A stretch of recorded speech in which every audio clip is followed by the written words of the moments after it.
हजरात गिरामी, आइए अब एक ऐसे सिंगर से मैं आपकी मुलाकात करवाना चाहता हूं जिसके ताल्लुक से मैं हमेशा ये कहता हूं कि अगर कोई शख्स कुएं में गिर जाए और दानिश इकबाल साबरी साहब कुएं के दहाने पर खड़े होकर गजल गुनगुनाना शुरू करें या कोई गीत गुनगुनाना शुरू करें तो कुएं में गिरने वाला शख्स इनकी आवाज के रस्सियों के सहारे से ऊपर आ सकता है। तालियों की गूंज में इस्तकबाल करें दानिश इकबाल साबरी। बहुत ही खूबसूरत सिंगर हैं, राइटर हैं, गीतकार हैं और कव्वालियों के बहुत बड़ी बड़ी महफिलों का भी ये हिस्सा होते हैं। दानिश इकबाल साबरी साहब, मैं उनसे मुल्तमिस हूं कि तशरीफ लाएं और अपनी आवाज का जादू जलाएं। सबसे पहले तो मैं आलम भाई का बड़ा शुक्रगुजार हूँ। वो जो खूबसूरत रस्सी से बांधा गया लफ्ज़ वो बहुत कमाल था। और आप लोगों ने मेरे बहुत सारे गाने सुने होंगे, जैसे मैं तो सुपरमैन, सलमान का फैन, मेरी वाली डिंग डंग करती है, हट जा सामने से तेरी भाभी खड़ी है, बहुत मयारी शायर हूँ। तो मगर अब हाजी भाई का हुक्म है, शमीम भाई का हुक्म है, तो मैं कभी बिना साज के गाता नहीं, मगर गा इसलिए रहा हूँ कि यार की मर्जी किताबें यार का दम भर के देख। आप लोग सुन रहे हैं कि नहीं सुन रहे हैं? अब तो खाना पीना भी हो लिया, तो एक बार जरा अपने लिए ताली बजा दो कम से कम। शमीम भाई, मैंने कभी मुशायरे नहीं पढ़े, मगर यार की मर्जी किताबें यार का दम भर के देख, सब तमाशे कर चुका ये भी तमाशा करके देख। तो एक गजल लिख रहा हूँ और ये गजल जो मैं गा रहा हूँ ये मेरी लिखी हुई है, मगर ये इस टाइम मैं नहीं पढ़ रहा हूँ, ये हाजी अरफात शेख शमीम भाई के लिए पढ़ रहे हैं, तो उसको नजर में रखें। और इसका एक एक शेर सुनने वाला है, इसलिए कुछ शेर सुना रहा हूँ क्योंकि शेरों के बीच में शेर सुनाने का मजा ही कुछ और होता है, तो सुनिएगा।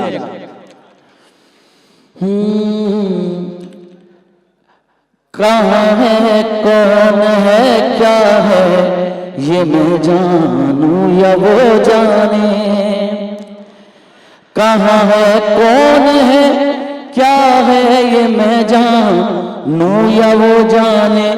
क्या मेरा उसका रिश्ता है, ये मैं जानूं या वो जाने।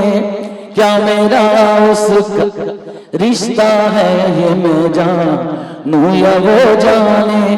कहाँ है, कौन है, क्या है, ये मैं जानूं या वो जाने। अब हाजी भाई की तरफ से शेर सुना रहा हूँ, ये जो पढ़ रहा है इस टाइम दानिश साबरी नहीं है, हाजी अरफात है, क्योंकि हाजी भाई ने इतना खतरनाक माहौल बना दिया था कि मेरी हिम्मत ही नहीं हो रही थी पढ़ने की। मैंने कहा क्या पढ़ूंगा। अब हाजी भाई शेर पढ़ रहे हैं, इसलिए कह रहे थे कि ये शेर पढ़ो, ये शेर पढ़ो। वो शेर, इस शेर में मैं सब बता रहा हूँ। मैं वाकिफ हूँ मेरे महबूब की ज़ौक़ समात से, मैं वाकिफ हूँ मेरे महबूब की ज़ौक़ समात से।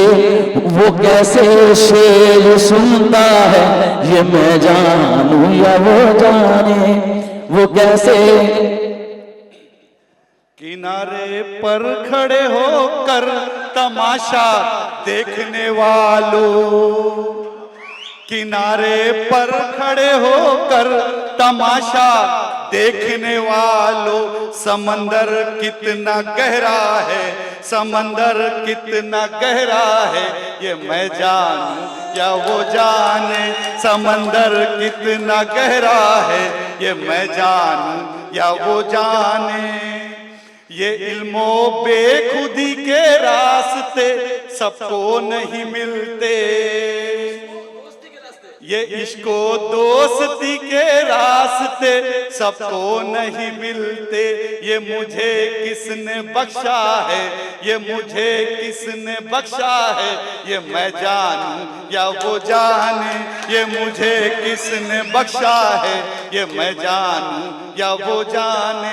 कहा है कौन है, क्या है, कहा है कौन है, क्या है, ये मैं जानूं या वो जाने। मैं उससे प्यार करता हूँ, वो मुझसे इश्क करता है। मैं उससे प्यार करता हूँ, वो मुझसे इश्क करता है, शिकायत आपको क्या है, शिकायत आपको क्या है, ये मैं जानूं या वो जाने, शिकायत आपको क्या है, ये मैं जानूं या वो जाने। मैं उससे प्यार करता हूं, वो मुझसे इश्क करता है, मैं उससे प्यार करता हूं, वो मुझसे इश्क करता है, शिकायत आपको क्या है, शिकायत आपको क्या है, ये मैं जानूं या वो जाने, कहा है कौन है क्या है, कहा है कौन है क्या है, ये मैं जानूं या वो जाने। मेरे वालिद फरमाते थे, मेरे वालिद हमेशा उनकी कब्र मुबारक पे जब गए शमीम भाई तो कई बार जाते हैं, तो वो हमेशा फरमाते हैं, मेरे ख्यालों के लफ्जों को तोलता है कौन, मेरे ख्यालों के लफ्जों को तोलता है कौन, बता तू नहीं तो अंदर से बोलता है कौन। ये सारी चीजें जो आती है दिल से होती है, मोहब्बत दिल से होती है। अगर हम जब यहाँ मौजूद हैं सब दिल से मोहब्बत से जुड़े हुए, अल्लाह आपका घर आबाद रखे। हर साल आपके जन्मदिन पे हम सब आए, हर दोस्त इसी तरीके से आए, ऐसी महफिल सजे। लेकिन इसके बाद आलम निजामी आगे की महफिल सही तरीके से, दोस्ती की महफिल, मोहब्बत की महफिल और बर्थडे की महफिल इस तरीके से सजाए। बाकी की आपकी पार्टी की महफिल कैसी सजती हो मुझे नहीं मालूम, लेकिन शमीम भाई की महफिल ऐसे सजना चाहिए। मेरे दोस्त की हमदो सना होनी चाहिए, मेरी दोस्त की तारीफ होनी चाहिए, मेरे दोस्त के बारे में अच्छी बातें होनी चाहिए। यही मैं दिल की गहराई से सभी शमीम भाई के दोस्तों को दिल की गहराई से गुजारिश करूंगा। और जिसने बैनर बनाया उससे भी कहूंगा कि अगले साल शमीम भाई का ये फोटो ना लगा। ये अपोजिशन की चाल लगती है कि ये फोटो शमीम भाई का मुझे लगता है 15-20 साल पुराना फोटो लगाया है। बेचारे शमीम भाई ने बड़ी मेहनत करके, जॉगिंग करके, साइकिल चला के दुबले पतले हुए, लेकिन ये फोटो पुराना डाल दिया। मुझे लगता है ये फोटो समाजवादी के टाइम का है, वो फोटो अभी लाया है। तो वो फोटो मेहरबानी करके ना लगा। जो अपना भाई इतना खूबसूरत सुंदर दिखता है, हैंडसम पर्सनालिटी हो गई है, सूट वूट का तो कम से कम ख्याल होना चाहिए कि इतने महंगे महंगे सूट पहन रहा है मेरा भाई, तो वो सूट का फोटो अच्छा डाले और दुबला पत्ता दिखना चाहिए, ताकि आने वाले कल में पोर्ट्रेट के ऊपर शमीम भाई खूबसूरत दिखना चाहिए। और आप हो दिल से खूबसूरत हो, क्योंकि मैंने शमीम भाई के अंदर एक बात देखी, शमीम भाई जिससे मिलते हैं उसके पास दोस्ती होती है, और उस व्यक्ति को लगता है, उस शख्स को लगता है कि ये हमारे परिवार का व्यक्ति है, ये हमारे घर का व्यक्ति है, ये हमारे खानदान का व्यक्ति है। ये लगता है, ये फील हमको होती है, हमने ये महसूस किया। इसलिए मैं उस पोस्टर वाले बॉय को नहीं, किधर गया भाई, वो अशफाक भाई, ये दूसरी बार फोटो लाना नहीं है, ये मेहरबानी करना, नहीं तो यहाँ पे आंदोलन हो जाएगा। केक रौब चौधरी किधर है? रौब चौधरी तो मेरे बाजू में ही रहते हैं। ओ डिलक साहब, ये आप भी जाने, तुम्हारा भी फोटो लगा हुआ है। तुम्हारी जब शाल बढ़ रही थी तो आवार साहब ने कहा कि ये मजार पे की चद्दर तो नहीं लेके आए, तो मैंने बोला ऐसा कुछ नहीं है भाई, ये दिलेर मेहंदी की शाल है। क्योंकि दानी साबरी ताबर तो बोला भाई वो शाल मेरे को दे देना। बोला क्यों? तो बोले भाई दिलेर मेहंदी ऐसी पहनता था शाल, तो मैं भी जाऊंगा, थोड़ी मेरी ब्लैक सूट पे अच्छी लगेगी, तो ऐसी शाल आप बांटो। लेकिन शमीम भाई का फोटो दूसरी बार थोड़ा सा अच्छे से लगाना। यही ओके, सलीम भाई भी जितना मैं करीबी हूँ उतने मुझे लगता है सलीम डिलक्स, शमीम शेख तो नहीं बोलेंगे, डिलक्स के नाम से फेमस है सलीम भाई, सलीम डिलक्स।